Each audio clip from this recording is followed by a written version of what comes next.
Okay, let's unpack this. Imagine you're standing right on the corner of King Street here in Boone, looking at all the businesses around you. You know, the restaurants, the hair salons, the financial advisors. They're all offering something incredibly valuable, but it's often something you can't actually hold in your hand. Today, we're doing a deep dive into Chapter 13 of your Principles of Marketing textbook from Crichton Farrell. Yeah, the whole world of services marketing. And this deep dive, it's really custom tailored for you, Appalachian State College of Business juniors. Think of it as a shortcut to getting, really well informed on this crucial topic. Our mission: simple. Pull out the most important nuggets, the surprising facts, the real world insights from your course material, the case studies. Make these concepts really click for your future careers, whatever you end up doing. And what's truly fascinating here is just how completely pervasive services are in our economy. It's everywhere. Understanding how to market them effectively isn't like a niche skill anymore. It's absolutely fundamental. If we connect this to the bigger picture, I mean, services represent a massive portion of the GDP in developed nations like the US. We're talking around, what, 70%? This isn't just theory from the textbook. This is the actual economic landscape you'll be navigating as business professionals. More than half of all new businesses starting up in the U.S., they're service businesses. And that growth, it's only expected to continue. You'll be part of this shift. 70%. Wow. That's Right. almost hard to wrap your head around. It makes me wonder, though, if it's so different from, say, buying a new phone, then what is a service exactly? How do we define it? That's a great question. So, at its heart, a service is fundamentally an intangible product. Think of it not as something you can hold, but as a deed, maybe a performance or an effort that's delivered to you. Unlike that phone, you can't physically possess it. It's usually delivered through human effort, maybe mechanical efforts, directed at people or sometimes objects. And while a service might use tangible things like, tools at a mechanic or equipment in a gym, the core difference is that the intangible part really dominates the total product. Okay, so it's not the physical stuff, but the experience or the action itself. Your textbook illustrates this really well with that tangibility continuum. That's figure 13.1. On one end, you've got pure goods, like sugar. On the other, pure services, like education or maybe ad agency services. Where does something like a restaurant dining experience fit in? Because you get food, which is tangible, but you also get the whole experience. Yeah, a restaurant dining experience, that falls right smack in the middle, actually. It's a true blend. You have the tangible goods, the food, the silverware, the chairs, the atmosphere, but the service itself, that dining experience, the wait-staff interaction, the ambiance, that's the intangible part. You can't take the dining experience home in a bag, right? It's just the leftovers. This continuum, it highlights something crucial. Even goods often have service elements. Think about customer support for your phone. And services often have tangible components like the comfy chairs in a salon. It's rarely just black and white. Right, right.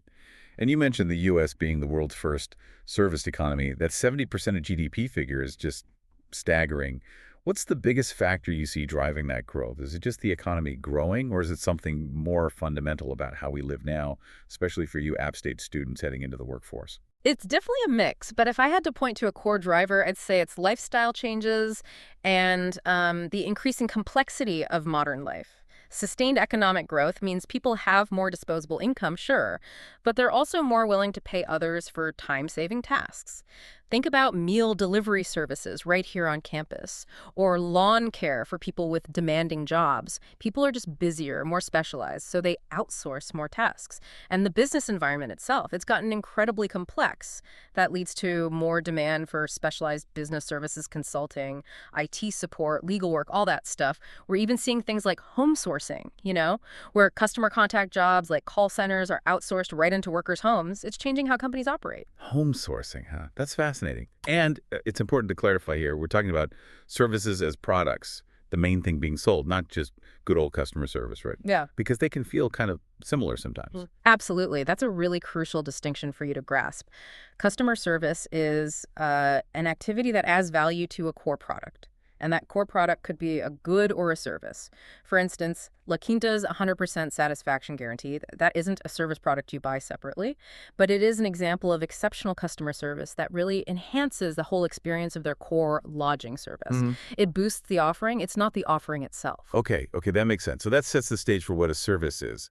But if it's so different from a physical product, how on earth do you even begin to market it effectively? Yeah. This seems like where the unique The unique DNA of services comes into play, sets a whole new set of rules. Precisely. There are 6 key characteristics that really set services apart from goods. And understanding each one is critical because they each pose specific marketing challenges, but also create unique opportunities if you know how to leverage them. Right, let's break them down then. First up is intangibility. What does that truly mean for marketers? Selling something you can't touch or see. Right. Intangibility. Imagine trying to evaluate a financial consultation before you get it, or judging legal defense beforehand. You can't see it, touch it, taste it, smell it. That's intangibility. Services just can't be perceived directly by the senses. And that's a huge challenge because you can't really try before you buy. So customers often have to rely heavily on other things: the brand image, the provider's reputation, maybe even the physical look of the place. Those become the tangible cues about the nature and quality of the service. It makes building trust and a strong reputation incredibly vital. Reading about Winslow, Arizona in the case study materials, how they built a whole park around just a song lyric, that seems like such a brilliant way to tackle intangibility. Made it click for me. Oh, it really is a masterclass in making the intangible, well, tangible. Winslow, this small town, almost a ghost town after Route 66 traffic died down, completely revitalized itself. How? By capitalizing on an intangible asset it's mentioned in that Eagles song, Take It Easy. Specifically that line, "I was standing on the corner in Winslow, Arizona." So the town literally created the Standin' on the Corner Park. They used the song lyrics, that Route 66 nostalgia, to build a tangible experience around something completely intangible. A cultural reference, a feeling. It just proves you can market a feeling or a memory. That's incredible, but it brings up a point. Yeah. How much creativity can marketers really have when so much depends on the person delivering the service, face to face? Which kind of leads us to the next one, right? Inseparability of production and consumption. Exactly. This characteristic means the service is produced and consumed at the same time, simultaneously. The customer isn't just passively receiving something, they're often an active part of the process itself. Think about getting a haircut right here in Boone, or visiting an App State academic advisor, or going to a live concert. You're right there, participating as it happens. This means there's a shared responsibility between the provider and you, the customer. Service employees really need to get how crucial the customer is in that moment of delivery, because the customer directly influences the outcome. Okay, so the customer's involved, they can't take the service home. What's the next big headache for service providers? I'm guessing it involves time, because if that 7 p.m. table at a restaurant on King Street is empty, that revenue's just gone forever, right? Sounds like perishability. You've nailed it. That's a critical point. Perishability means unused service capacity just cannot be stored for future use. It vanishes. Once a time slot passes, like that restaurant table or a hotel room for the night or an airline seat, the opportunity to sell that specific service is gone. Forever. A half-empty plane. That's lost income you can't recover by putting that seat in tomorrow's inventory. The core insight with perishability isn't just about storing things. It fundamentally shifts the challenge from inventory management, like with goods, to capacity management for services. This forces businesses to be incredibly agile. Think dynamic pricing, demand forecasting. It's like playing a real-time puzzle to maximize every single time slot. Wow, yeah. That makes balancing supply and demand incredibly tricky. And when you add the human element, it must be even tougher to keep things consistent day to day. How about heterogeneity, that variation in quality? Oh, heterogeneity is a big one, especially for services that rely heavily on people labor-intensive services. It means services often vary in quality, even within the same company, or sometimes even delivered by the same person on different days. You've experienced this, right? You go to your favorite local coffee shop, one day the barista nails it, the next day, maybe not so much. Or that restaurant example. Fantastic one night, food overcooked, and service slow the next. That's heterogeneity in action, the solution. It really lies heavily in consistent employee training, having standardized procedures, and sometimes using technology to try and mitigate that variability, deliver a more consistent experience. Okay. Then we have client-based relationships. For you App State juniors listening, this sounds like it's all about building trust for the long haul. Exactly right. Client-based relationships are interactions aimed at creating satisfied customers who use a service repeatedly over time, building that loyalty. It's why many service providers call their customers clients. They want to emphasize that long-term relationship. And word of mouth, or, going viral online these days, is a huge factor here. Think about the local Boone businesses you go back to again and again while you're here, your favorite study spot cafe, maybe a reliable local mechanic. What keeps you loyal? It's usually that consistent quality and the relationship you build over time. You see companies like Wendy's actively using social media to build these kinds of relationships with their kind of quirky, engaging style. Makes sense. And finally, the sixth one, customer contact. This Right. must be absolutely vital for perceived service quality. Totally vital. Customer contact refers to the level of interaction needed between the provider and the customer to actually deliver the service. You have high contact services, think healthcare, legal services, even getting academic advising here at App State where the customer is deeply involved, present, interacting a lot. Then you have low contact services, like maybe online tax prep or dry cleaning drop off. For those high contact services, the employees are just absolutely critical for customer satisfaction. It's been shown if the employee is satisfied and empowered, it directly translates to satisfied customers. So organizations have to train them well, empower them to make decisions, fix problems on the spot, and reward them for being customer focused. They are, quite literally, the face of the service. Yeah, you think about the level of customer contact you experience right here at App State, maybe interacting with career services or Res Life staff. The Four Seasons hotel chain is like the ultimate example, right? Building their whole reputation on hyper-personalized service. That 15-minute room service menu, meals packed for the airport. It shows that intense focus needed on every single interaction. And it's not just luxury hotels. Think about a sports team, like the St. Louis Cardinals example in your text. They focus intensely on managing the entire fan experience at the stadium. They know every interaction from the ticket taker to the food vendors to the ushers contributes to the overall memory of the game. That influences loyalty, sometimes even more than whether the team actually wins or loses that day. It's all about managing that moment of contact. Okay, so this is where it gets really interesting, I think. How do these unique characteristics, intangibility, perishability, all six of them, how do they fundamentally change the traditional marketing mix? You know, the four Ps: product, distribution, place, promotion, and price. Yeah. But we're talking services, it seems like it flips everything on its head. It absolutely does. Those unique characteristics mean the traditional 4Ps need significant adaptation, sometimes a complete rethink. Let's start with development of services. That's your product P. A service isn't just one thing. It's essentially a bundle. You've got the core service, the basic thing the customer expects, like basic transportation on an airline or just getting your clothes clean at the dry cleaner. Then you layer on supplementary services. These are used to differentiate your offering from competitors, maybe premium airport lounges, in-flight Wi-Fi, or express service at the cleaners. Think about different seating options on Apple Cart even. Now, heterogeneity, that variability, actually allows for customization, which can be a great competitive advantage, but it also creates that constant challenge. How do you provide high quality efficiently when every interaction can be different? And because of intangibility, remember, marketers aren't selling a physical thing, they're selling promises. So they rely heavily on tangible cues, things like well-groomed staff, clean facilities, a professional-looking website to give customers confidence about the quality before they even experience the service. Right. So if you're a restaurant here in Boone, maybe one of those build-your-own-bowl places, letting customers pick their ingredients, that's an example of customers taking part in the production. Yeah. Right. It connects the product to the experience, tying into that inseparability. Precisely. Good example. Now let's look at distribution of services or place. Channels are usually short and direct. Why? Because production and consumption are often inseparable, happening at the same time and place. Inventory management becomes absolutely critical for balancing supply and demand. Again, you can't store that vacant hotel room or unsold concert ticket. So businesses use tools like appointments, reservations, maybe multiple service locations, or even just bringing in more service providers during peak times to manage this flow. Some service providers are also replacing contact personnel with technology, think ATMs instead of tellers, or online check-in to cut costs and increase accessibility 24/7. But the trade-off can be a loss of personalization. That's where you see things like DoorDash or Grubhub delivering restaurant meals, right? Third-party intermediaries.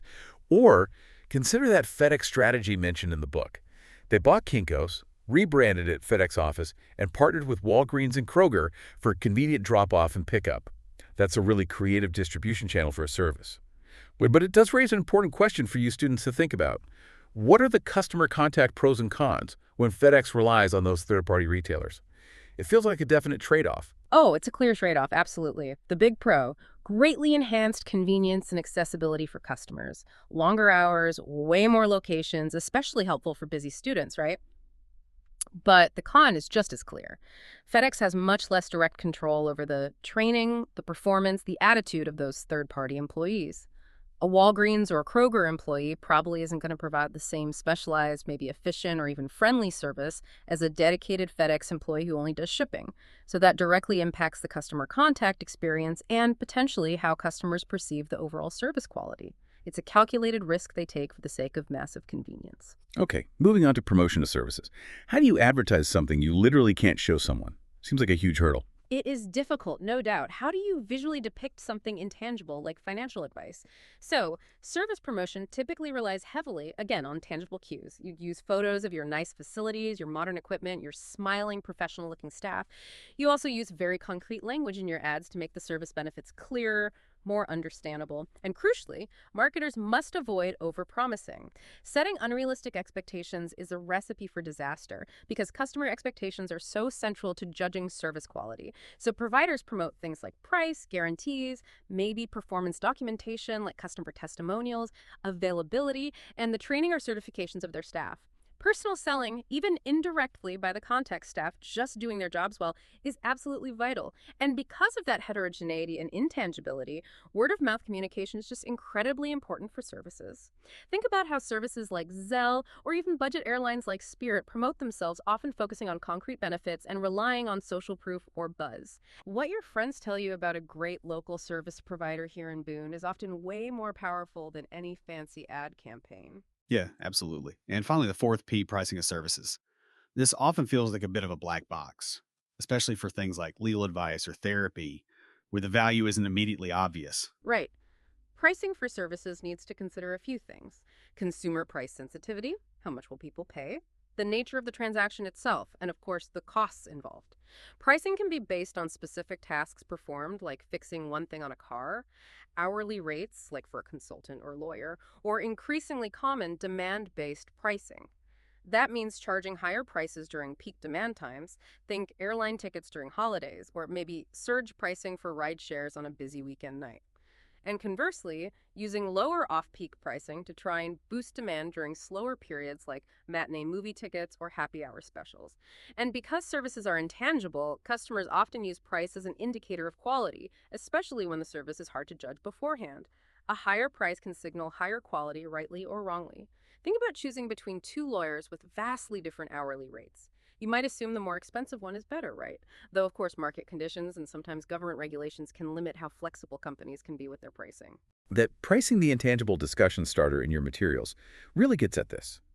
How do psychologists or psychiatrists set prices when you can't evaluate the service immediately? Or looking at the examples of the city of San Francisco using variable parking meter rates, that restaurant Bob Richard, TV streaming services with different tiers. They all show different ways to price services, from fixed fees to complex demand-based models. It's a really complex equation. It truly is. It often comes down to perceived value just as much as, if not more than, the actual cost of delivery. So, okay, given all these unique characteristics, these marketing mix challenges, what does it all mean for actually delivering quality? In services, quality feels paramount because it's so personal, so immediate. One bad experience can ruin everything. It absolutely is paramount. Service quality is defined simply as customers' perception of how well a service meets or exceeds their expectations. And the key phrase there is customer's perception. It's always judged from the customer's point of view, not the company's. Now, it's inherently tough for customers to judge service quality beforehand because services have very few search qualities. Search qualities are those tangible attributes you can easily evaluate before you buy, like the color, style, or fit of a shirt, or the features on a new car during a test drive. You can't really search the quality of a legal consultation before you actually have it. Okay, so if they can't rely much on search qualities, what do customers use to judge that crucial service quality? They primarily rely on two other types of qualities. First, experience qualities. These are attributes you can only judge during or after you consume the service. Think about the taste of the food at that local restaurant on King Street, or how satisfied you feel after a workout at the App State Rec Center. You have to experience it to judge it. And then, perhaps most critically for many professional services, credence qualities. These are attributes that consumers find difficult or maybe even impossible to evaluate even after they've purchased and consumed the service, usually because they lack the knowledge or expertise. Think about how well your car mechanic really fixed that internal engine issue. The car runs, but was it the best possible repair? Or the true long-term effectiveness of legal advice or medical treatment. This is precisely why reputation, professional certifications, strong recommendations, and building trust are so incredibly crucial for services high in credence qualities. You're essentially relying on faith in the provider's expertise. Okay, that makes sense. So, if Deirdre hires a lawyer based on his great reputation because she doesn't know much about law, that's using credence qualities. If Carlos test drives a Ford Fusion and decides not to buy it because he didn't like the handling, that's based on search qualities. And if Linda picks a mechanic based on online reviews and just assumes they did a good job if her car runs okay afterward, she's also relying mainly on credence qualities. You've absolutely got it. And those other examples, Vincent recommending the local diner because the food tasted great, experience, or Bianca having a fantastic time at Disney World, an experience they fit perfectly. Now, despite these evaluation challenges, service quality is often the only real way customers can differentiate between competing service providers. Research has boiled it down to 5 key components or dimensions customers use. Tangibles, the physical evidence, like a clean, modern doctor's office, professional-looking brochures, well-attired staff. Reliability, consistency, and dependability. Does the service do what it promised? Accurate billing, on-time flights, repairs done right the first time. This is often the most important dimension. Responsiveness, the willingness to help customers promptly. Returning calls quickly, handling requests efficiently, resolving problems fast, assurance the knowledge and courtesy of employees, and their ability to inspire trust and confidence. Think of a skilled financial advisor or just a reputable company you trust. And empathy, the caring, individualized attention the company provides its customers. Like a nurse really listening to a patient's fears or a service rep going the extra mile. Providing that consistently high quality across all those dimensions must be incredibly difficult, especially with that heterogeneity, the human variability we talked about earlier. Feels like a constant uphill battle. It is a constant challenge, but successful organizations don't leave it to chance, they actively manage it. There are 4 key factors for delivering exceptional service quality consistently. First, analysis of customer expectations. You have to understand what your customers actually expect. What's their desired level of service? What's their acceptable level? This zone of tolerance between desired and acceptable is crucial. You learn this through direct interaction, surveys, focus groups, analyzing feedback, basically, good marketing research. Okay, understand expectations. What's next? Second is service quality specifications. Once you know what customers expect, you need to translate that into clear, measurable goals for service delivery. These goals might be tied to employee performance standards, like answer the phone within 3 rings, or machine performance, like ATM uptime. Management commitment is absolutely key here. Quality needs to be a top priority throughout the organization. Got it. And third is employee performance. This seems so critical, yet maybe sometimes overlooked. It's absolutely critical, maybe the most critical link. There's a very direct, proven relationship between satisfied, motivated employees and satisfied, loyal customers, especially in high-contact services. Yet often, customer contact employees in service industries are among the least trained and lowest paid, even though they are the company to the customer. So organizations that excel at service quality invest heavily here. They must provide adequate training, empower employees to make decisions to solve customer problems right then and there, and reward them for customer-oriented behavior. They are the front line making or breaking your service quality. Makes total sense. Finally, the fourth factor, management of service expectations. This sounds like where marketing communications really meets reality. Exactly. This means setting realistic expectations through your advertising, your sales pitches, all your external communication. You simply cannot overpromise and underdeliver in services. Why? Because customer expectations are the benchmark against which they judge the actual service received. If you set expectations too high, you're setting yourself up for failure, even if the service was objectively decent. And remember this statistic. Customers are roughly 2 times more likely to tell others about a bad service experience than a good one. Ouch. So while advertising helps set initial expectations, the absolute best way to ensure positive word of mouth, which is invaluable marketing, is to consistently deliver exceptional service quality that meets or ideally exceeds those realistic expectations. That's the sustainable differentiator. Okay, we've really dug into the world of for-profit services, but what happens when the bottom line isn't about profit at all? That brings us to a really fascinating and important area for you as future business leaders, nonprofit marketing. It's crucial to understand that marketing tools and concepts aren't just for companies chasing market share or ROI. Exactly. Nonprofit marketing encompasses all those activities conducted by individuals and organizations to achieve goals other than typical business profits, market share, or return on investment. It generally falls into two broad categories. First, nonprofit organization marketing. This is marketing done by organizations whose primary goals aren't profit-driven. Think educational institutions like App State itself, charities, hospitals, government agencies. And second, social marketing. This specifically focuses on promoting social causes, ideas, or behaviors. Things like campaigns against smoking, encouraging recycling, promoting AIDS research, or safe driving habits. So how does nonprofit marketing fundamentally differ from the for-profit world we've been discussing? I imagine some challenges like intangibility might be even more pronounced. They certainly can be. There are key differences. In for-profit, the owners or shareholders are the main beneficiaries. In nonprofit, the beneficiaries are usually the clients being served, the members, or the public at large. Nonprofits often have, interestingly, more opportunities for creativity in their marketing, sometimes dealing with really emotional or abstract concepts.